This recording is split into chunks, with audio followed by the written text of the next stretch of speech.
بسم اللہ الرحمن الرحیم. سورہ توبہ کا رکوع نمبر 8 اور 10ویں پارے کا رکوع نمبر 14 ہم نے اس کی تفسیر شروع کی تھی، اور ہم یہ جو آیت ہے پہلی آیت اس رکوع کی، انما الصدقات للفقراء والمساکین والعاملین علیہا، اس کی تفسیر چل رہی تھی. تو اس میں نے زکوٰۃ کے مصارف بیان کیے تھے، اور امام شافعی اور امام ابو حنیفہ رحمہم اللہ تعالیٰ کا جو اختلاف تھا وہ بھی میں نے بیان کیا تھا. اس اختلاف کا میں خلاصہ دوبارہ پیش کر دیتا ہوں. امام شافعی رحمہ اللہ تعالیٰ کے نزدیک یہ جو 7 قسم کے اصناف ہیں، قسمیں ہیں، ان 7 کو زکوٰۃ دینا لازم ہے، اور کم سے کم ہر صنف میں سے 3 افراد کو دی جائے گی.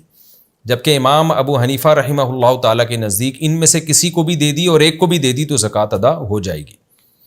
دوسرا اختلاف یہ تھا کہ امام حنیفہ کے نزدیک زکوٰۃ صرف کسی کو زکوٰۃ کے پیسوں سے کھانا کھلا دینا یا استعمال کروا دینا چیز کافی نہیں ہے، بلکہ للفقراء کا مطلب اس کو مالک بنانا ضروری ہے، اور اس میں فقیر کا بہرحال فائدہ بھی ہے. تو آج میں انشاءاللہ اسی کو کنٹینیو لے کے چلتا ہوں، پھر ہم اس رکوع کی آگے تفسیر کی طرف جائیں گے. تو زکوٰۃ کے مالک بنانا چونکہ فقہ حنفی میں ضروری ہے، تو اس پر کیا فقہی احکام مرتب ہوتے ہیں اور کیا آج کل لوگ اس بارے میں کوتاہیاں کر رہے ہیں، یہ بھی میں ڈیٹیل میں بیان کرتا ہوں. ابھی پہلی بات تو یہ کہ ہمیں یہ پتہ چلا کہ اباحت کے طور پہ زکوٰۃ ادا نہیں ہوگی. اباحت کا مطلب میں نے زکوٰۃ کے پیسوں سے کھانا خرید کے جب کسی فقیر کو کھلایا تو اس سے زکوٰۃ ادا نہیں ہوگی. آپ کھانا ہینڈ اوور کر دیں اور اس کو بتا دیں کہ تم اس کے مالک ہو، تمہاری مرضی کھاؤ، تمہاری مرضی یہ پلیٹ فروخت کرو، جو مرضی کرو، تم مالک ہو، اس سے پھر زکوٰۃ ادا ہو جائے گی. اس سے آپ یہ اندازہ لگا لیں کہ بعض دفعہ یہ ہوتا ہے کہ لوگ کیا کرتے ہیں، کسی کے علاج میں زکوٰۃ دے رہے ہوتے ہیں اور مریض کو مالک نہیں بناتے، اس سے بھی زکوٰۃ ادا نہیں ہوگی.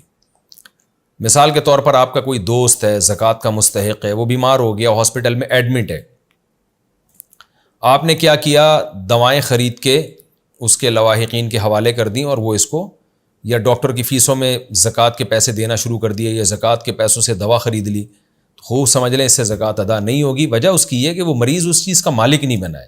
اب آپ نے اگر ڈاکٹر کی تنخواہ دے دی یا فیس دے دی اس زکوٰۃ کے پیسوں سے، تو مریض کو تو پتہ بھی نہیں ہوتا، بعض دفعہ پتہ چل بھی جائے گا تو وہ مالک تو نہیں بنا نا اس کا. یا آپ نے اس کو دوائیں دے دیں، مالک تو نہیں بنایا، وہ دوائیں پی رہا ہے، استعمال کر رہا ہے، لیکن مالک نہیں بنا. تو اس لیے اس کا طریقہ یہ ہے، اس کو یعنی میں آپ کو ایسا طریقہ بتا رہا ہوں جس سے اس کا علاج بھی ہو جائے اور زکوٰۃ بھی ادا ہو جائے. وہ طریقہ یہ ہے کہ آپ پیشنٹ کو یہ اطلاع دے دیں کہ میں تمہیں کچھ پیسے دینا چاہتا ہوں، تم مجھے پرمیشن دے دو کہ تمہارے علاج میں جب چاہوں جہاں چاہوں خرچ کروں، یعنی جس کو چاہوں دے دوں میں، یعنی مجھے یہ پرمیشن دو کہ میں ڈاکٹر کو بھی دے سکتا ہوں، اور جتنی میں دوائیں خرید کے تمہیں دوں گا تو وہ تم اس کے مالک ہوگے. یہ پیشنٹ کو کسی طرح آپ اطلاع دلوا دیں، تو پھر کیا ہوگا کہ آپ ڈاکٹر کی فیس میں جو پیسے ادا کریں گے وہ زکوٰۃ سے دینا جائز ہوگا. وجہ اس کی یہ ہے کہ حقیقت میں آپ وہ مریض کو دے رہے ہیں، لیکن مریض کو شریعت نے اجازت دی ہے کہ خود قبضہ کرے یا اس کی طرف سے کوئی نمائندہ قبضہ کر لے، تو وہ مریض ہی کا قبضہ کہلاتا ہے. اس کی مثال ایسے ہے، میں زکوٰۃ دینا چاہتا ہوں وسیم کو یا زید کو.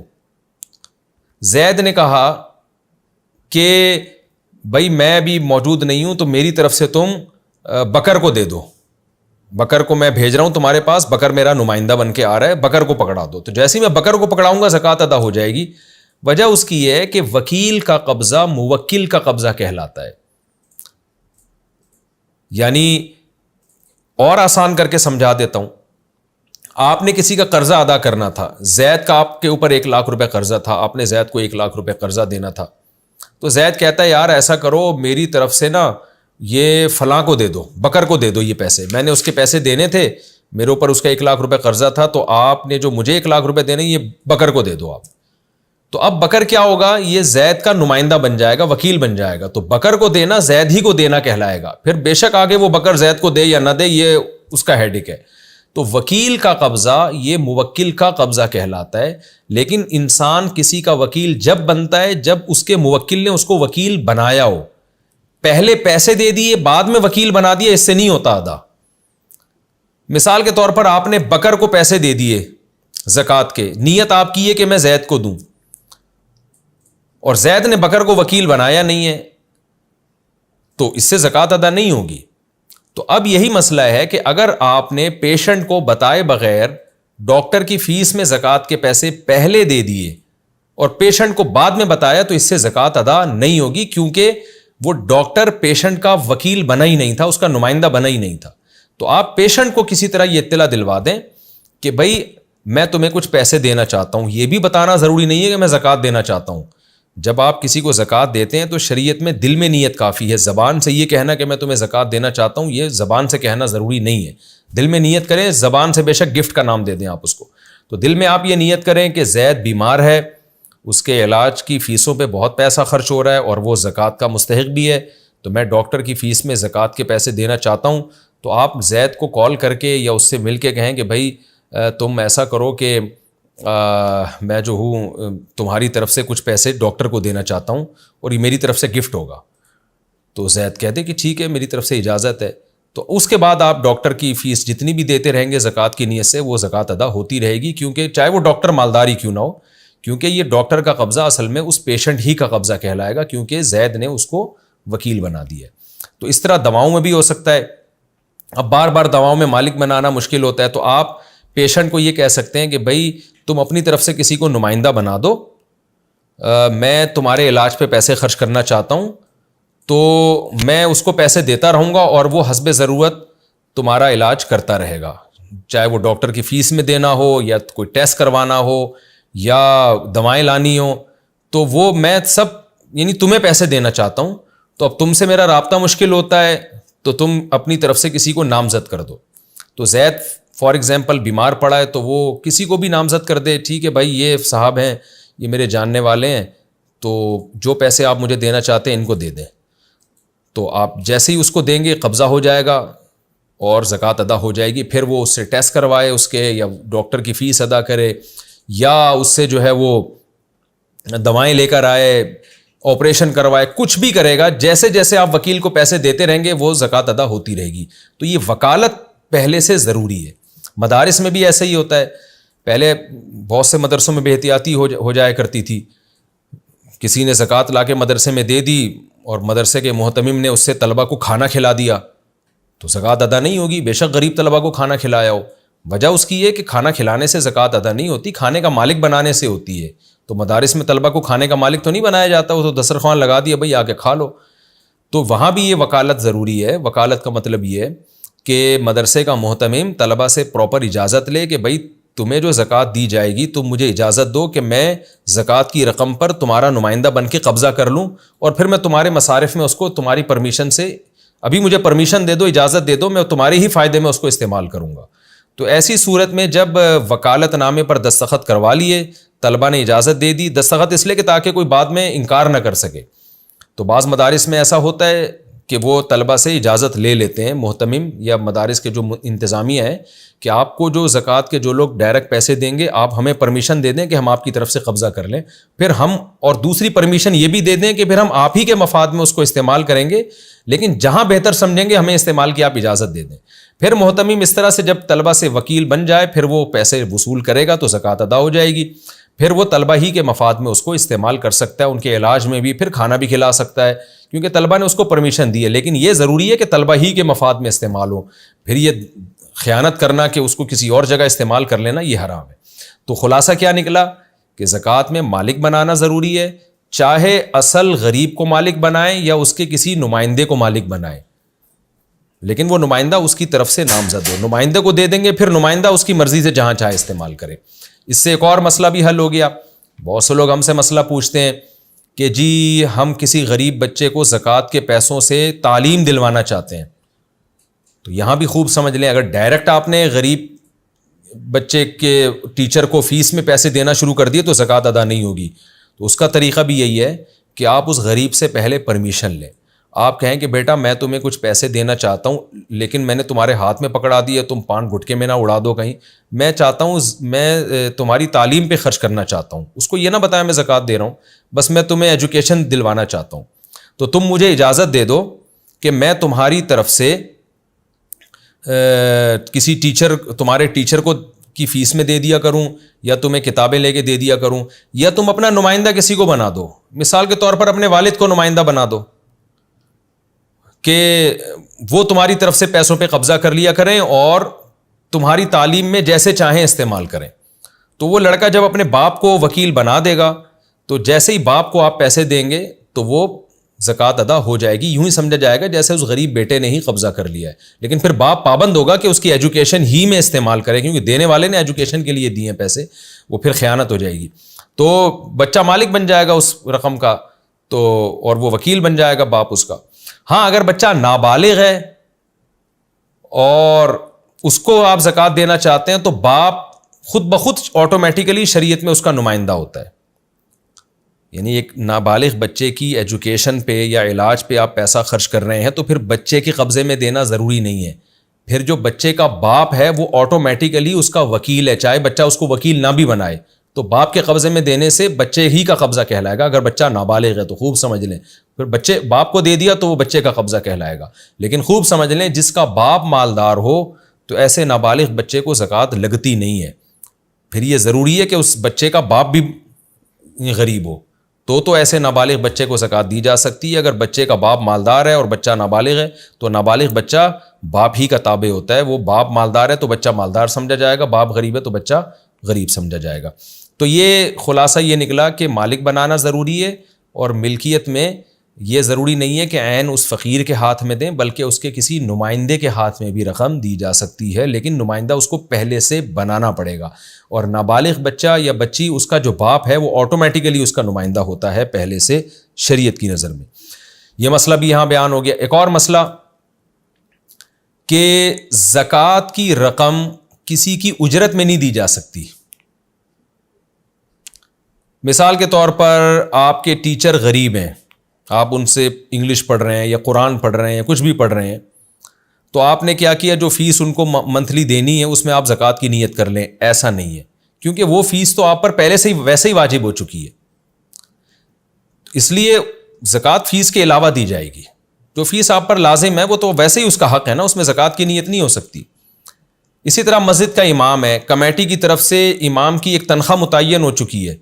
اب کمیٹی یہ نیت کر لے کہ ہم زکوٰۃ میں سے اس کی تنخواہ دیں گے، یہ بھی حرام ہے، ناجائز ہے، اس سے زکوٰۃ ادا نہیں ہوگی.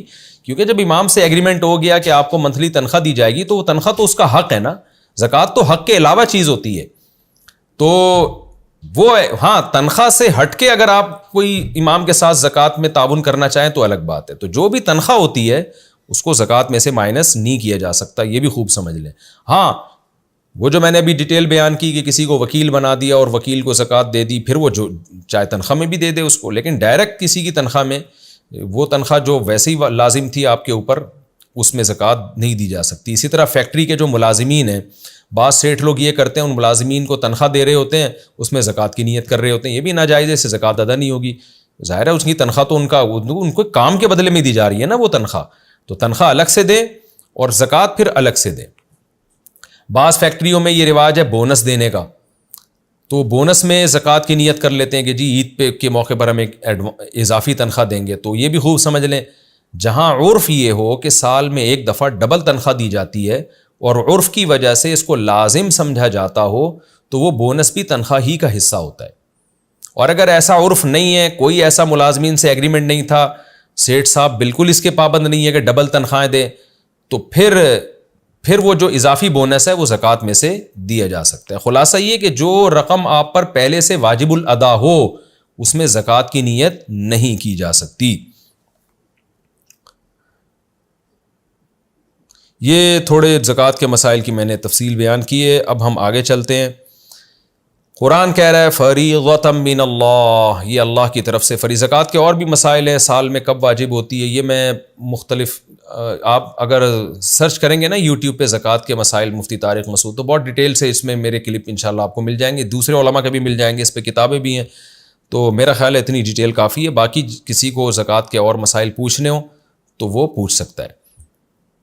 فریضۃ من اللہ، اللہ کہتے ہیں یہ اللہ کی طرف سے فریضہ ہے، یعنی جو اللہ نے بیان کیا نا یہ زکوٰۃ کے مصارف ہیں یہ اللہ کی طرف سے ہے.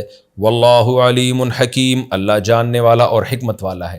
جاننے والا ہے لہذا وہ جو حکم دے گا وہ بالکل صحیح ہوگا، کیونکہ جس کے پاس نالج نہیں ہوتی اس کے آرڈر اکثر غلط بھی ہو جاتے ہیں. تو اللہ کی نالج بھی صحیح ہے اور علیم بھی ہے, حکیم بھی ہے, حکم ایسا دیتا ہے جس میں جو حکمت کے مطابق ہو.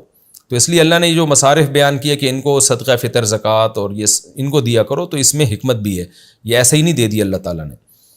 آگے قرآن بیان کرتا ہے وَمِنْهُمُ الَّذِينَ يُؤْذُونَ النَّبِيَّ وَيَقُولُونَ هُوَ أُذُنٌ, ان منافقین میں ایسے لوگ بھی ہیں جو پیغمبر کو تکلیف دیتے ہیں. ہوتا یہ تھا, اس آیت کا ایک شان نزول ہے کہ منافقین ایسی باتیں کیا کرتے تھے نبی صلی اللہ علیہ وسلم کی معاذ اللہ برائی کیا کرتے تھے. وہ باتیں جب نبی تک پہنچتی تو آپ کو اذیت ہوتی. تو کچھ دوسرے منافقین نے ان سے کہا کہ یار تم جب اس طرح باتیں کرتے ہو نا پیغمبر کے خلاف, تو وہ پیغمبر کو پتہ چل جاتی ہیں, وہ بھی تمہارے خلاف ایکشن لیں گے پھر. تو دوسرے منافقین نے جواب میں یہ کہا کہ ہمیں بارہا تجربہ ہے کہ ہم جب پیغمبر کی محفل میں جاتے ہیں صلی اللہ علیہ وسلم, تو ہم کچھ کتنا بھی غلط کر لیں, جب پیغمبر کے سامنے ہم کوئی عذر پیش کرتے ہیں نا, تو عادت یہ ہم نے دیکھا ہے کہ وہ مان لیتے ہیں ہمارے عذر کو, وہ سن لیتے ہیں ہماری بات.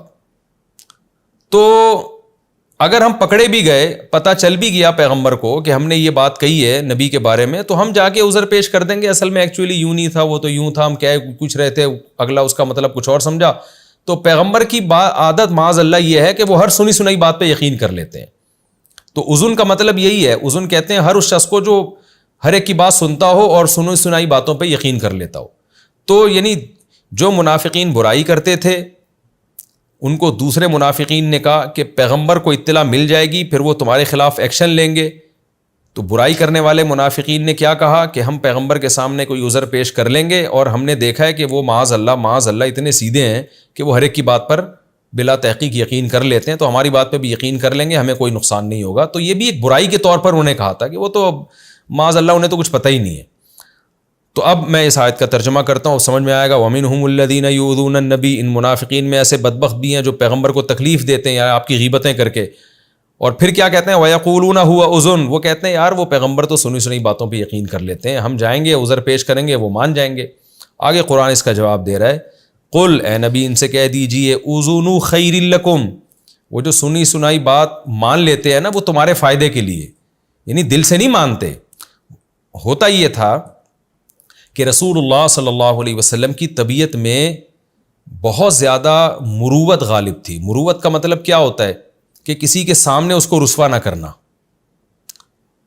جو عزت دار لوگ ہوتے ہیں نا وہ ہر ایک کو ہر محفل میں ذلیل نہیں کرتے. وہ جب بھی کوئی ظاہری طور پر کوئی بات کرتا ہے تو اس کا دل رکھنے کے لیے مان لیتے ہیں کہ ہاں بھائی تو صحیح کہہ رہا ہے. تو نبی صلی اللہ علیہ وسلم پر بھی کرم کا غلبہ تھا, آپ کی اخلاق بہت عالی اخلاق تھے. قرآن خود کہتا ہے انک لعلی خلق عظیم, آپ اخلاق کی بہت ہی بلندی پر ہیں. تو ہوتا یہ تھا کہ منافقین جب آ کے الٹے کام کرتے اور نبی کے سامنے جھوٹے بہانے پیش کرتے تو آپ صلی اللہ علیہ وسلم کی اخلاق یہ برداشت نہیں کرتے تھے کہ انہی کے سامنے ان کو ٹوک دیں کہ تم جھوٹ بول رہے ہو, بلکہ آپ ظاہری طور پر یہ جانتے بوجھتے ہوئے بھی کہ یہ غلط کہہ رہے ہیں ان کی بات کو مان لیا کرتے تھے. اچھا بھائی, کیونکہ عزت دار آدمی ایسا ہی کرتا ہے, وہ سامنے والے کی عزت کا خیال کرتا ہے. تو قرآن یہ کہہ رہا ہے کہ یہ جو محمد صلی اللہ علیہ وسلم سنی سنائی باتوں پہ یقین کر لیتے ہیں, یہ بظاہر جو یقین, حقیقت میں تو یقین نہیں کر رہے وہ, لیکن جو بظاہر ایسا ایٹیٹیوڈ ہے ان کا, یہ خیر لکم, تمہارے فائدے کے لیے, تاکہ تم لوگوں کے سامنے رسوا نہ ہو, تمہاری بے عزتی نہ ہو. حقیقت میں وہ تمہاری بات پر یقین نہیں کرتے, یا وہ ایسے نہیں ہے کہ جو بھی جائے ان کو کچھ بھی معاذ اللہ سمجھا دے اور وہ مان لیں, ایسا نہیں ہے. بعض دفعہ وہ حکمت کی خاطر, مصلحت کی خاطر, تمہاری عزت کی خاطر وہ ایسا کرتے ہیں. تو قرآن اسی کا تذکرہ کر رہا ہے. قول اے نبی ان سے کہہ دیجئے اذن خیر لکم, وہ تمہارے فائدے کے لیے تمہاری باتوں کو سن لیتے ہیں, لیکن یؤمن باللہ و یؤمن للمؤمنین, ایمان ان کا اللہ پر اور مومنین پر ہے. یعنی یقین وہ اللہ کی باتوں پہ کرتے ہیں اور مومنین کی باتوں پر, کیونکہ ان کو پتہ ہی اپنے مومنین اپنے مخلص لوگ ہیں, یہ میرے سامنے جھوٹ نہیں بولیں گے. منافقین کا ان کو بھی اندازہ ہے اور ان کی باتوں پہ آپ یقین نہیں کرتے. تو اس لیے منافقین اس خوش فہمی میں نہ رہیں کہ ہم جو مرضی پیغمبر کے سامنے بول دیں گے, پیغمبر مان لیں گے ہماری بات اور یقین کر لیں گے. یقین نہیں کرتے, کسی مصلحت سے, عزت کی وجہ سے اور اپنے کرم کی وجہ سے آپ خاموشی اختیار کرتے ہیں جس میں تمہارا فائدہ ہے. فائدہ یہ کہ تمہیں اور مہلت مل جاتی ہے سوچنے کی, توبہ کرنے کی. تو یہ اللہ پر یقین رکھتے ہیں اور مومنین پر یقین رکھتے ہیں. وَرَحْمَةٌ لِّلَّذِينَ آمَنُوا مِنكُمْ, اور تم میں جو ایمان لائے ہیں ان کے لیے حقیقت میں یہ رحمت ہیں. پوری رحمت تو آپ اہل ایمان کے حق میں ہے. باقی تم اس خوش فہمی میں نہ رہو کہ یہ تمہارے لیے بھی رحمت ہیں, اور یعنی تمہاری باتوں پہ یقین کر کے تمہیں بھی وہی پروٹوکول دیں گے جو مومنین کو دیا جاتا ہے. اللہ وحی کے ذریعے تمہارے راز پیغمبر صلی اللہ علیہ وسلم پر کھول دیتا ہے. جیسے کہ آگے آ رہا ہے کہ منافقین اس سے بھی ڈرتے تھے کہ وحی کے ذریعے ہمارے ساری پول پٹیاں اللہ پیغمبر کو بتا دیتا ہے. آگے اس کا تذکرہ آ رہا ہے. تو حقیقت میں جو رحمت ہیں وہ مومنین ہی کے لیے ہیں. تم اس خوش فہمی میں نہ ہو. باقی جو تمہاری بات سن لیتے ہیں یہ وقتی طور پہ اس میں تمہارا فائدہ ہے, تمہیں عزت دینے کے لیے. آپ کے اخلاق عالیہ ایسے ہیں کہ آپ تمہارے منہ پہ رد نہیں کرتے, کیونکہ تم میں سے بعض لوگوں کو بہرحال توبہ کی فیوچر میں توفیق ملے گی.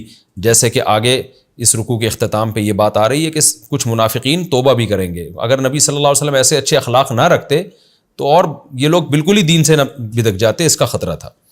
آگے قرآن کہہ رہا ہے والذین یؤذون رسول اللہ, وہ لوگ جو اللہ کے رسول کو اذیت دے رہے ہیں اس طرح کی باتیں کر کے یا پیغمبر کی غیبت کر کے, لہم عذاب علیم, ان کے لیے دردناک عذاب ہے.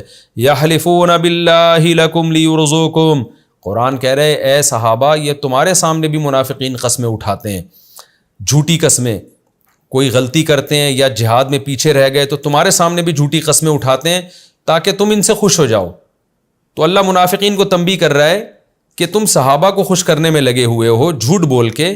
اللہ اور اس کے رسول زیادہ حقدار ہیں کہ ان کو خوش کیا جائے, اور ظاہر ہے اللہ کبھی جھوٹ پہ خوش نہیں ہوتا, اللہ کو تو دلوں کے حالات پتہ ہیں. تو اللہ کی رضا کی فکر کرو, رسول کی رضا کی فکر کرو, تو باقی تمہارے جو لوگ ہیں جو صحابہ کرام ہیں وہ خود بخود تم سے راضی ہو جائیں گے.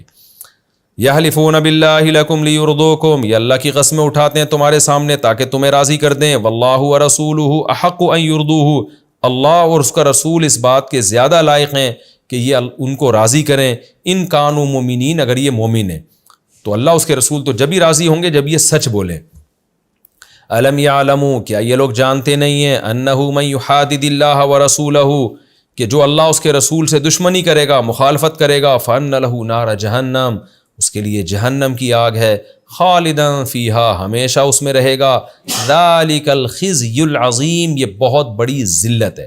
منافقین عزت کی خاطر جھوٹ بولا کرتے تھے, تو اللہ کہتے ہیں اس عزت سے کیا فائدہ تمہیں جس میں جہنم کی بہت بڑی ذلت تمہیں مل رہی ہے. تو اصل عزت اور ذلت تو آخرت کی ہے.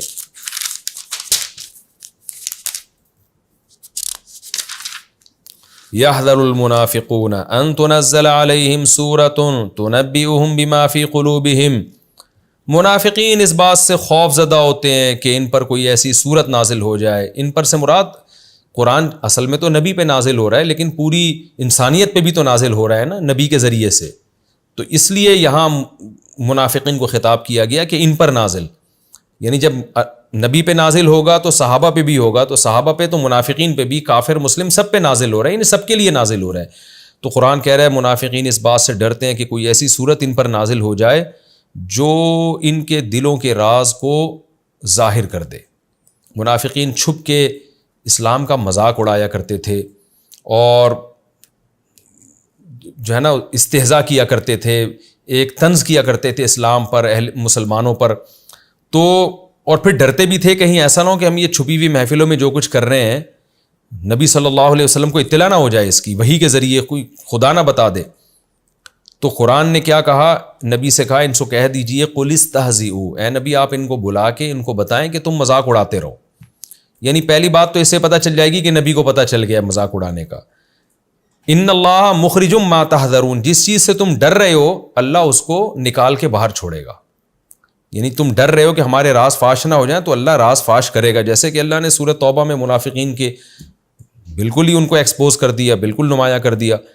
اب نبی جب ان کو بلا کے پوچھتے تھے کہ تم چھپ کے محفلوں میں اسلام کا مذاق کیوں اڑا رہے تھے, اللہ نے مجھے وحی کے ذریعے بتایا ہے, تو پھر یہ جھوٹے عذر پیش کرتے. وہ عذر کیا پیش کرتے, قرآن کہہ رہا ہے وَلَئِن سَأَلْتَهُمْ, جب آپ ان کو بلا کے ان سے پوچھتے ہیں کیوں مذاق اڑا رہے تھے اسلام کا, لَيَقُولُنَّ, تو یہ کہتے ہیں انما كُنَّا نَخُوضُ وَنَلْعَبُ, ہم تو محض ایک بحث میں گھسے ہوئے تھے اور کھیل تماشا کر رہے تھے, یعنی ہم اس مذاق اڑانے میں سیریس نہیں تھے.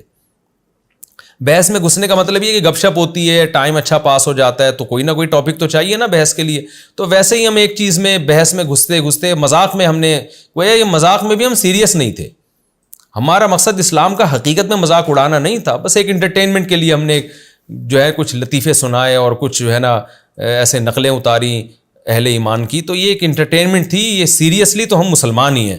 اس کا جواب قرآن دے رہا ہے, قل اے نبی آپ ان سے کہہ دیجئے اب اللہ و آیاتہ و رسولہ کنتم تستہزئون, کیا اللہ کے ساتھ, اس کی آیات کے ساتھ, اس کے رسول کے ساتھ تم مزاح کر رہے ہو؟ تمہیں لطیفوں کے لیے, مزاح کے لیے اور انٹرٹینمنٹ کے لیے اسلام کو تم نے تختہ مشق بنایا ہے. تو اس سے یہ بھی پتہ چلتا ہے اس آیت سے کہ مذاق میں بھی مذاق کرنا جائز نہیں ہے اسلام کے ساتھ, اللہ رسول کے ساتھ, اس کی آیات کے ساتھ. آج کچھ لوگ قرآن کی آیتوں پہ لطیفے بنا رہے ہوتے ہیں, کچھ لوگ جو ہے وہ غیر مسلم دیکھیں کس طرح سے معاذ اللہ نبی صلی اللہ علیہ وسلم کی توہین کر رہے ہوتے ہیں. تو انٹرٹینمنٹ جو ہے وہ تو سیریسلی کر رہے ہوتے ہیں, لیکن اگر کوئی سیریسلی نہ بھی کرے, انٹرٹینمنٹ نہیں ہے تو اس کی, تو بھی حرام ہے یہ عمل, اس لیے کہ یہ مذاق کا موضوع نہیں ہے. اس کی مثال ایسے ہے جیسے آپ کا کوئی بہت سینئر آفیسر ہو, بہت ہی سینئر ہو, آپ گئے اور آپ نے اس کے سر سے کیپ اچھال کے نا کہیں دور پھینک دی. اس کو غصہ آئے گا تو آپ کہیں گے سر میں ویسے ہی ایک مذاق کر رہا تھا تاکہ تھوڑی سی ہنسی مذاق ہو جائے, اور میرا مقصد آپ کی توہین نہیں تھی. تو وہ کیا کہے گا کہ یار آپ کو مذاق کے لیے میری کیپ ملی ہے, میں ملا ہوں. آپ مذاق کرتے کسی بھنگی کے ساتھ, کسی جمعدار کے ساتھ, وہ اس پہ خوش ہو جاتا, تھوڑا سا انٹرٹینمنٹ ہو جاتی. آپ کو اپنے آفیسر کے ساتھ آپ مذاق کر رہے ہو, آپ اپنے باپ کے ساتھ مذاق کر رہے ہو, آپ اپنی ماں کے ساتھ بدتمیزی کر رہے ہو اور کہہ رہے ہو کہ میں مذاق کر رہا ہوں. تو انسان اپنے جیسوں کے ساتھ تو مزاح کر لیتا ہے, دوستوں کے ساتھ تھوڑی بہت بد اخلاقی بھی ہو جاتی ہے, بعد میں سوری کر کے اس کو راضی کر لیا جاتا ہے. لیکن پیغمبر, اللہ کی آیات اور اللہ, یہ تو اتنا بڑا مقام ہے, ان کو مذاق میں تختہ مشق بنانا جائز نہیں ہے. تو قرآن اسی بات کو بیان کر رہا ہے کہ تم کس کے ساتھ مذاق کر رہے ہو. لا تعتذروا, تم عذر پیش مت کرو. اعتذار یعتذر, اعتذارا کا معنی ہوتا ہے عذر پیش کرنا, اور عذر یعذر کا معنی ہوتا ہے عذر قبول کر لینا. لا تعتذروا, تم عذر پیش مت کرو. قد کفرتم بعد ایمانکم, تم اپنے ایمان کے بعد کفر کر چکے ہو, یعنی تم کافر ہو گئے ہو. ایمان کے بعد کا مطلب کیا؟ تم نے جو ایمان کا دعویٰ کیا تھا, مومن تو وہ تھے ہی نہیں, یہاں ایمان سے مراد ہے ظاہری طور پر جو تم کلمہ پڑھ کے مسلمان ہوئے تھے, تو اس کے بعد اب ظاہری طور پر تم کافر ہو چکے ہو, کیونکہ اسلام کا مذاق اڑانے سے انسان اسلام سے نکل جاتا ہے. یہ اس کی علامت ہے کہ آپ قرآن کو, پیغمبر کو قابل توہین سمجھتے ہیں. تو اس کو قرآن کہہ رہا ہے کہ قد کفرتم بعد ایمانکم, تم ایمان لانے کے بعد, یعنی جو تم نے اناؤنسمنٹ کی تھی ایمان کی, اس کے بعد تم کافر ہو چکے ہو. یعنی ظاہری طور پر, حقیقت میں تو پہلے بھی کافر تھے, اب بھی کافر ہیں. ان نعفو عن طائفۃ منکم, بس اگر ہم تم میں سے کسی ایک جماعت کو معاف کر بھی دیں, نعذب طائفۃ, تو ایک جماعت ایسی ہے جس کو لازمی عذاب دیا جائے گا, بانہم کانوا مجرمین, چونکہ وہ مجرم تھے. تو یہ معاف ہونے والی وہ جماعت ہے جو نفاق سے توبہ کر لے گی, کیونکہ اللہ کے علم میں یہ بات تھی کہ ان میں کچھ منافق ایسے ہیں جو توبہ کر کے سچے دل سے بالآخر مسلمان ہو جائیں گے. تو ان کو قرآن نے پہلے سے ہی مستثنیٰ کر دیا, کیونکہ ایسے لوگ, یہ ممکن تھا نا کہ کچھ لوگ بعد میں مخلص ہو گئے, سچی توبہ کر لی, پھر نبی نے ان کے ساتھ وہی معاملہ کیا جو عام صحابہ کے ساتھ, تو اس سے دوسرے منافقین دھوکے میں آ سکتے تھے کہ اس کا مطلب دنیا اور آخرت میں سب معاف ہو جائے گا بھائی. تو اللہ کہہ رہا ہے کہ اگر ایک فریق کو ہم معاف کر بھی دیں ان کی توبہ کی وجہ سے, تو سارے معاف نہیں ہوں گے, کچھ ایسے بدبخت ہوں گے, ان کو بہرحال عذاب دیا جائے گا. تو تم اپنے بارے میں سوچ لو کہ تم توبہ کرنے والوں میں ہو یا اسی نفاق پر تم نے قائم رہنا ہے, کیونکہ ایک جماعت قائم رہے گی اور اس کو عذاب ہوگا کیونکہ وہ مجرم تھے. تو تم بھی اگر توبہ کر لیتے ہو تو اللہ معاف کر دے گا, نہیں کرتے تو پھر عذاب لازمی ملے گا. ان تمہاری جھوٹی قسموں اور جھوٹے دعووں کی وجہ سے عذاب تم سے ساقط نہیں ہو سکتا. یہ ہمارا رکوع الحمدللہ کمپلیٹ ہو گیا. اس رکوع میں بھی کچھ علمی نکات ہیں, میں مختصراً بیان کر کے آگے چلتا ہوں. پہلا تو ہم نے زکوٰۃ کے مسائل یہاں بیان کیے ڈیٹیل کے ساتھ, اس کو میں ریپیٹ نہیں کرتا. اس لیکچر کے شروع میں اور پچھلے لیکچر کے آخر میں آپ سن سکتے ہیں کہ اللہ نے زکوٰۃ کے مصارف بیان کیے ہیں. ٹوٹل 8 مصارف بیان کیے ہیں اور مؤلفۃ القلوب ساقط ہو چکا ہے, تو باقی رہ گئے 6, اور ان 6 میں بھی غلاموں کا رواج بھی ختم ہو گیا, تو باقی رہ گئے 5, اور پھر اس میں بھی مسافر اور مجاہد, کیونکہ اب جو بھی مسافر ہوتے ہیں ان کو بھی اپنے مال تک پہنچنا ان کے لیے اب آسان ہو گیا ہے, تو تقریباً مسافروں والا بھی سیٹ اپ ختم ہو گیا. تو اب زکوٰۃ کے مستحقین صرف 3 قسم کے لوگ ہی بچے ہیں: فقراء، مساکین اور عاملین. اچھا، ان میں عاملوں والا سیٹ اپ بھی ختم ہو گیا کیونکہ گورنمنٹ کی طرف سے اب زکوٰۃ کی وصولی کے لیے لوگوں کو نہیں بھیجا جاتا، اور اچھا ہے کہ نہیں بھیجا جاتا، کیونکہ اگر گورنمنٹ آج کے دور میں خود سے زکوٰتیں وصول کرنا شروع کر دیں تو کسی غریب کو نہیں ملے گی، وہ پھر حکومتوں کے پیٹ ہی بھرنا شروع ہوں گے. ہر جگہ کرپشن ہے تو زکوٰۃ میں بھی، اس لیے زکوٰۃ خود ہی دیا کریں، اور گورنمنٹ کو کبھی یہ مشورہ نہ دیں کہ وہ زکوٰۃ اپنے کنٹرول میں سسٹم لے لے. اس سے دھاندلی، پہلے تو خلفۂ راشدین کا دور تھا، اب اگر حکومت نے عاملین متعین کر کے زکوٰۃ لینا شروع کر دی تو عاملین الگ 2 نمبری کریں گے، حکومت الگ کرپشن کرے گی، مستحقین کو کچھ بھی نہیں ملے گا. تو یہ عاملین والا سیٹ اپ بھی تقریباً ختم ہو گیا. تو اب 2 ہی رہ گئے ہیں، فقراء اور مساکین. اور یہ میں نے بتایا کہ صرف ان میں ایک تھوڑا سا فرق ہے، حقیقت میں دونوں صاحب نصاب نہیں ہوتے. تو خلاصہ یہی نکلا کہ آج کے دور میں جو بھی صاحب نصاب نہیں ہے اس کو زکوٰۃ دینا جائز ہے. تو اب اور آسان ہو گیا مسئلہ ہمارے لیے. ہاں، حضرت عیسیٰ علیہ السلام جب نازل ہوں اور پھر وہ دوبارہ غلاموں کا رواج اگر آ گیا اور پھر ان کی آزادی کے لیے خرچ کیا جائے گا، لیکن اب ایک ہی مصرف رہ گیا ہے، اور وہ کیا ہے؟ جو بھی صاحب نصاب ہو اس کو زکوٰۃ ادا کی جا سکتی ہے. اچھا، یہاں ایک اور امام شافعی اور امام حنیفہ کا بڑا اختلاف ہے، وہ میں بیان کرنا بھول گیا تھا، وہ بھی میں بھی بیان کر دیتا ہوں کیونکہ یہ رکو مختصر سا ہے، یہ علمی نکات آ جائیں تو اچھا ہے.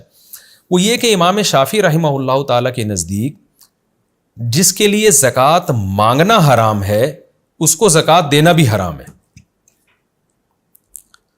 جبکہ امام ابو حنیفہ کے نزدیک زکوٰۃ مانگنے کے مسائل الگ ہیں. یعنی بعض لوگ ایسے ہیں جن کے لیے زکوٰۃ مانگنا تو حرام ہے لیکن ان کو زکوٰۃ دینے سے زکوٰۃ ادا ہو جائے گی. یہ بھی ایک بہت اہم اختلاف ہے، اس کو بھی سمجھیں. مثال کے طور پر امام حنیفہ کہتے ہیں جو صاحب نصاب نہیں ہے اس کو زکوٰۃ دے سکتے ہیں، یعنی 200 درہم سے کم جس کے پاس ہے نا اس کو زکوٰۃ دے سکتے ہیں، جس کی تفصیل میں بارہا بیان کر چکا ہوں. 5 چیزیں: سونا، چاندی، مال تجارت، نقدی اور ضرورت سے زائد سامان. تو اس کو زکوٰۃ دیں گے، زکوٰۃ ادا ہو جائے گی، لیکن اس کے لیے زکوٰۃ مانگنا جائز نہیں اگر اس کے پاس 2 ٹائم کا کھانا ہے. دیکھیں، جس آدمی کے پاس 2 ٹائم کے کھانے کے پیسے ہوں، یا پیسے تو نہیں ہیں لیکن جسم میں طاقت ہے، 2 ٹائم کا کھانا کما سکتا ہے اپنے اور اپنے بیوی بچوں کے لیے، تو اس پر امت کا اجماع ہے کہ اس کے لیے بھیک مانگنا حرام ہے، چاہے زکوٰۃ کی شکل میں مانگے چاہے کسی بھی شکل میں مانگے. یعنی ایک آدمی صبح اٹھتا ہے، دونوں ہاتھ پاؤں سلامت ہیں، اسے پتہ ہے میں کدال لے کے جاؤں گا، مزدوری کروں گا، آج میں اپنا بھی پیٹ بھر سکتا ہوں، بچوں کا بھی، بیوی کا بھی، اور 2 ٹائم کا آج میرے پاس ہے. یا اس کے پاس اتنا راشن ہے گھر میں پہلے سے پڑا ہوا ہے اور کوئی بیماری بھی نہیں ہے، تو اس کے لیے مانگنا حرام ہے. کیونکہ نبی صلی اللہ علیہ وسلم نے بھیک مانگنے پر، اگر آپ کو ضرورت نہیں ہے اور آپ بھیک مانگیں، اس پہ بڑی شدید وعید ہیں. آپ صلی اللہ علیہ وسلم نے فرمایا جو بھیک مانگتا ہے قیامت کے دن اس کے چہرے پہ گوشت نہیں ہوگا، کیونکہ اس نے اپنے آپ کو لوگوں کے سامنے ذلیل کیا ہے، تو اللہ اس کے چہرے سے گوشت ہٹا لے گا. تو ہاں، کسی دوست سے قرضہ مانگ لینا یا ویسے ہی اس سے بے تکلفی ہو، جیسے دوست آپس میں کبھی بھائی تو آج پیسے دے دے کل میں دے دوں گا، تو وہ ایک بے تکلفی، وہ ایک الگ چیز ہے. میں یہاں ہماری مراد ہے زکوٰۃ مانگنا یا بھیک مانگنا کسی سے. بھیک ایک الگ چیز ہے بالکل. تو بھیک مانگنا جائز نہیں ہے اس شخص کے لیے جس کے پاس 1 دن کی ضرورت کا انتظام ہو. تو امام شافعی کہتے ہیں کہ اگر کوئی شخص صاحب نصاب نہیں بھی ہے لیکن 24 گھنٹے وہ اپنی بنیادی ضرورتیں کھانے پینے کی، رہائش کی پوری کر سکتا ہے، اس کے پاس جگہ ہے، رہ سکتا ہے، یا کوئی بیماری بھی نہیں ہے بڑی کہ علاج کے لیے اس کو پیسے چاہیے، تو اس کے لیے زکوٰۃ مانگنا حرام ہے. جب مانگنا حرام ہے تو اس کو دینا بھی حرام ہے. تو ایسے شخص کو اگر آپ نے زکوٰۃ دے دی جس کے پاس 2 ٹائم کے کھانے کا انتظام ہے، تو زکوٰۃ امام شافعی کی رائے میں ادا نہیں ہوگی. جبکہ امام حنیفہ کے نزدیک جو بھی صاحب نصاب نہیں ہے، چاہے 2 ٹائم کے کھانے کا اس کے پاس انتظام ہو، کیونکہ میں نے بتایا تھا نا 1 لاکھ روپے 52.5 تولہ چاندی ابھی جولائی 2022 میں یہ قیمت بنتی، جولائی یا اگست تو اس میں یہ قیمت بنتی ہے جولائی اور اگست میں. تو 2022 کی بات کر رہا ہوں. اب اگر کوئی 20 سال بعد ہمارا لیکچر سنے تو وہ ظاہر ہے اس وقت تو زمین آسمان کا فرق آ چکا ہوگا. تو 52.5 تولہ چاندی یا 200 درہم جو نبی کے دور میں جو درہم تھا اس کے حساب سے 200 درہم کے بقدر کسی کے پاس مال ہے تو اس کو زکوٰۃ نہیں دے سکتے، اس سے کم ہے تو زکوٰۃ دے سکتے ہیں، بے شک اس کے پاس کھانے کا انتظام ہو، پینے کا انتظام ہو۔ تو امام ابو حنیفہ کے مدار ہے نصاب پر، تو اس کو زکوٰۃ دینے سے ادا ہو جائے گی۔ ہاں اس کے لیے مانگنا بہرحال جائز نہیں ہے۔ تو آج یعنی اس مسئلے میں بھی اگر ہم امام شافعی کی رائے کو لیتے ہیں تو بہت مشکل ہو جاتی ہے، کیونکہ پھر ایسا غریب تو بہت مشکل سے ملتا ہے۔ اصولی طور پر تو احتیاط یہی ہے کہ امام شافعی کی رائے پر عمل کیا جائے، تاکہ آپ غریب سے غریب آدمی جس کے پاس کھانے کو روٹی نہیں ہے، 2 ٹائم کا اپنے اور اپنے بیوی بچوں کے لیے کھانے کا انتظام نہیں ہے، کوشش تو یہ کریں کہ امام شافعی کی رائے پر عمل کریں، احتیاط پر عمل ہوگا اور آپ کا پیسہ انتہائی غریب اور مستحق لوگوں تک پہنچے گا۔ لیکن بہرحال اس میں مشکل ہے، تو امام حنیفہ کی رائے میں آسانی ہے کہ ٹھیک ہے جی اس کے لیے مانگنا تو جائز نہیں ہے، لیکن اگر آپ نے زکوٰۃ دے دی اور وہ نصاب سے کم کا مالک تھا تو زکوٰۃ ادا آپ کی ہو جائے گی۔ تو امام حنیفہ کی رائے میں اس پر عمل کرنے میں آسانی ہے، اور امام شافعی رحمہ اللہ کی رائے پر عمل کرنے میں احتیاط ہے۔ لیکن اتنی بات بہرحال ثابت ہو گئی کہ آج جو ہمارے ہاں توندیں بھری ہوئی ہوتی ہیں، راشن 1 مہینے کا گھر میں پڑا ہوا ہوتا ہے، انڈے پراٹھوں کا انتظام ہوتا ہے، ایسے لوگ بھی لوگوں سے زکوٰۃ مانگتے پھر رہے ہوتے ہیں۔ اس عمل کے ناجائز ہونے میں تو بہرحال سب کا اتفاق ہے کہ یہ آدمی بھکاری کہلائے گا، اور نبی صلی اللہ علیہ وسلم نے جو وعید سنائی ہے کہ قیامت کے دن چہرے پہ گوشت نہیں ہوگا، ایسی وعید سے ڈرنا چاہیے۔ تو اس لیے زکوٰۃ دینے میں تو آپ ظرف بڑا کریں، جو بھی نصاب سے کم کا مالک ہے اس کو دے دیں بے شک، لیکن مانگنے میں آپ جو ہے بہت احتیاط کریں۔ اگر آپ کی 24 گھنٹے کی ضرورت کا انتظام آپ کے پاس ہے تو آپ کبھی بھی کسی کے سامنے ہاتھ نہ پھیلائیں، الا یہ کہ کوئی دوسری ضرورت آ جائے، جیسے علاج کی ضرورت آ گئی، کینسر ہے کوئی، یا کوئی ایسی بیماری ہے جس میں بہت زیادہ آپ کا خرچہ آ رہا ہے، تو ایک الگ بات ہے۔ تو یہ بھی ایک علمی نقطے کی بات تھی جو تفسیر کے دوران رہ گئی تھی۔ اور آگے جو ہے اس میں منافقین کا تذکرہ ہے، نبی صلی اللہ علیہ وسلم کے اخلاق عالیہ کا ہمیں پتہ چلتا ہے۔ اس میں بڑوں کا ہم نے یہی اخلاق دیکھا ہے کہ جب ان کے سامنے کوئی بات کر رہا ہوتا ہے تو وہ اس کے ظاہر کو لے لیتے ہیں، اس کو سامنے رسوا نہیں کرتے۔ تو نبی صلی اللہ علیہ وسلم بھی منافقین آ کے اوٹ پٹانگ باتیں کرتے رہتے تھے، جھوٹ بولتے تھے، آپ صلی اللہ علیہ وسلم کے اخلاق تھے کہ ان کی بات سن لیتے تھے، ان کے چہرے پہ ان کے سامنے رد نہیں کرتے تھے۔ یہ اخلاق کا بھی ہمیں پتہ چلتا ہے، لیکن اس میں اعتدال ضروری ہے۔ پچھلے رکوع میں یہ بات آ چکی ہے کہ ہر ایک کے عذر کو قبول کر کے اس کی بات مان کر اس کو پروٹوکول بھی دینا یہ ٹھیک نہیں ہے، اس میں صحیح اور غلط میں تمیز کرنی چاہیے۔ اور ہمیں یہ بھی ایک علمی نقطے کی بات پتہ چلتی ہے کہ منافقین بات بات پہ قسمیں اٹھاتے تھے، ہم صحیح ہیں، قرآن اکثر ذکر کر رہا ہے، تو اس سے پتہ چلتا ہے کہ یہ جو ہر آدمی آج کل بات بات پہ قسمیں اٹھاتا ہے نا، تو یہ اس کی علامت نہیں ہوتی کہ یہ سچا ہے۔ بہت سے لوگ جھوٹ بولنے کے لیے جھوٹی قسمیں اٹھا رہے ہوتے ہیں، تو جب بھی کسی کے پاس کوئی دلیل نہ ہو نا تو محض اس کی قسموں سے متاثر نہ ہوا کریں۔ ہاں کوئی نیک بزرگ ہے جس کے بارے میں پتہ ہے کہ یہ جھوٹ نہیں بولتے، وہ اگر قسم اٹھا لیں تو مان لینا چاہیے کہ بھائی یہ اتنے بڑا آدمی ہے، جھوٹی قسم نہیں اٹھا سکتا۔ لیکن نارملی صرف قسموں پہ لوگوں کی یقین کر لینا اور دلیل کا مطالبہ ان سے نہ کرنا یہ ٹھیک نہیں ہے۔ آج کل لوگ جھوٹ بولنے کے لیے جھوٹا موٹا رو بھی دیتے ہیں اور قسمیں بھی اٹھا لیتے ہیں، یہ دونوں کام منافقین کثرت سے کیا کرتے تھے۔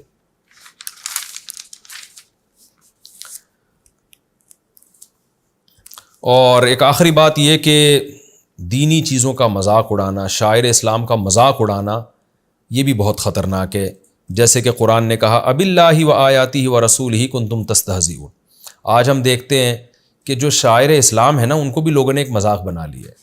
اب آپ دیکھیں حج میں رمی پہ تصویریں آ رہی ہیں، ایک آدمی رمی ایسے کر رہا ہے جیسے بولنگ کرا رہا ہو، بھاگتا ہوا آ رہا ہے اور اپنی ویڈیو بھی بنوا رہا ہے، یہ بھی مذاق ہے شاعر اسلام کے ساتھ۔ ابراہیم علیہ السلام نے شیطان کو کنکر مارے، پھر ہمارے پیغمبر سید الانبیاء نے ان کی نقل اتاری، بالکل ایک شاعر اسلام کو زندہ کرنے کے لیے صحابہ نے کیا یہ کام۔ یہ سارے کام سنجیدگی سے کرنے کے ہیں، ان میں ایک انٹرٹینمنٹ کے کیمرہ لے کے لوگوں کو بتانا دیکھو میں بھاگ رہا ہوں اور کوئی جوتے اٹھا کے مار رہا ہے، یہ ایک مذاق ہے یہ، اور اس کو پھر ایکسپوز کرنا، پھر اس پہ لطیفے گڑنا، یہ سب غلط ہے۔ حج کی ایک ایسی عبادت ہے بہت سنجیدگی سے کرنی چاہیے، تو رمی کریں اللہ کے خوف کے ساتھ، ابراہیم علیہ السلام کی سنت کا جذبہ ہو، یہ پورا تصور ہو کہ کیسے ابراہیم علیہ السلام اپنے بیٹے کو یہاں ذبح کرنے لے جا رہے تھے، شیطان نے آ کے ورغلایا اور کیسے انہوں نے کنکریاں ماری، اس جذبے کے ساتھ کنکریاں ماریں۔ پھر کنکری مارنے کے بعد بہت لمبی دعا کرنا سنت ہے۔ اگر آپ اس کو انٹرٹینمنٹ بنائیں گے تو دعا میں کہاں دل لگے گا آپ کا۔ اسی طرح بقرعید کے جانور کے ساتھ ہوتا ہے جانور جب ذبح ہونے لگتا ہے کہ عبادت کا ٹائم ہے، آپ ابراہیم علیہ السلام نے اپنے بچے کو لٹایا تھا، اللہ نے آپ کو کہا کہ تم جانور لٹا دو، میں یہی سمجھوں گا جیسے بچہ لٹا دیا تم نے. تو اس میں اللہ کی طرف توجہ کرنے کا وقت ہے، ذکر کرنے کا ٹائم ہے. اس کو لوگوں نے انٹرٹینمنٹ بنایا ہوتا ہے، کوئی گائے کی دم پکڑ کے کھینچ رہا ہے، کوئی اس پہ چھلانگے مار رہا ہے، کوئی ہنس رہا ہے، کوئی لطیفے بنا رہا ہے. اس سے شاعر اسلام کی ویلیو ختم ہو جاتی ہے. بقرعید پہ لطیفے بن رہے ہوتے ہیں تو یہ غلط ہے. قرآن بقرعید کے جو جانور ذبح ہوتے ہیں، جو قربانی کے جانور، ان کا بھی بڑے عزت اور احترام سے قرآن ان کا تذکرہ کرتا ہے کہ یہ جو ہے یہ شاعر اسلام ہے، ان کی تعظیم یہ دل کے تقوی کی علامت ہے. تو ان جانوروں کے ساتھ بھی اس طرح کا ایٹیٹیوڈ کہ بالکل ایک توہین دل میں بیٹھنا شروع ہو جائے، یا جانور ذبح کرتے ہوئے اس کو ایک انٹرٹینمنٹ کا ذریعہ بنا لینا، یہ بھی میں سمجھتا ہوں انہی آیات میں داخل ہے. جب جانور کو ذبح کرنے کے لیے لٹائیں، اللہ کا نام پڑھیں، سب اللہ کی طرف متوجہ رہیں، اس خوف کے ساتھ کہ پتہ نہیں ہماری یہ قربانی قبول ہے بھی کہ نہیں ہے، اللہ سے امید بھی لگائیں کہ شاید اللہ اس قربانی کو قبول کر لے.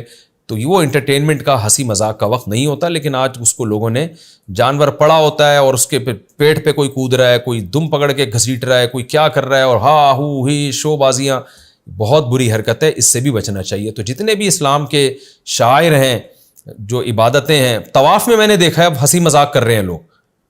طواف میں ہنسی مذاق شروع ہو گیا ہے. بہت افسوس ہوتا ہے.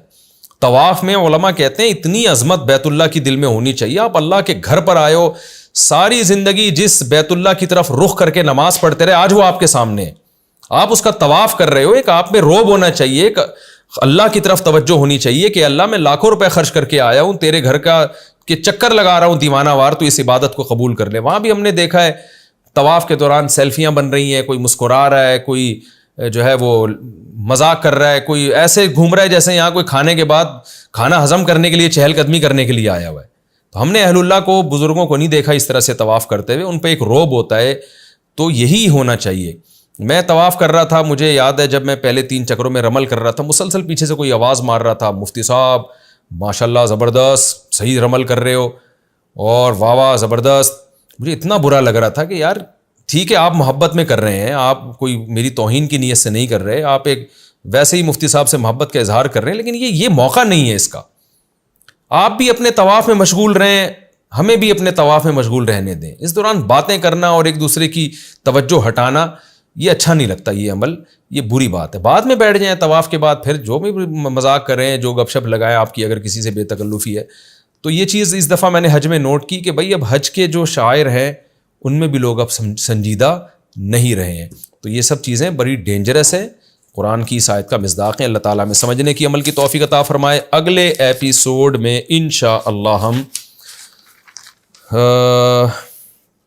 سورہ توبہ کا رکوع نمبر 9 اور 10ویں پارے کا رکوع نمبر 15 انشاءاللہ ہم اسٹارٹ کریں گے. اللہ تعالیٰ میں سمجھنے کی، عمل کی توفیق عطا فرمائے. وما علینا الا البلاغ.